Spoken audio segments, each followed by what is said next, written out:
Hallelujah, hallelujah, hallelujah.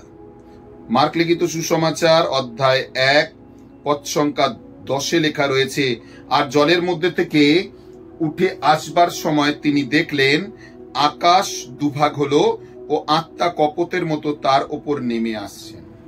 আমার প্রিয়জনেরা, তিনি বিশ্বাস সহকারে যখন প্রভুর কাছে ফেরত এলেন তখন তিনি দেখলেন সেই আত্মা নেমে আসছে। আজও সেই আত্মা আমার এবং আপনার জন্য নেমে আসে। যদি আমরা বিশ্বাস করি তাহলে আমরা ঈশ্বরের মহিমা আমাদের জীবনে দেখতে পাব।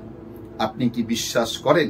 যদি আপনি বিশ্বাস করেন, আপনিও ঈশ্বরের মহিমা নিজের জীবনে দেখতে পাবেন। আসুন তার বাক্যকে ছড়াই, তার সাথে যুক্ত হই, যেন তার বাণী আমাদের জীবনে পরিস্ফুটিত হতে পারে। জয় যিশু সকলকে, জয় যিশু, জয় যিশু।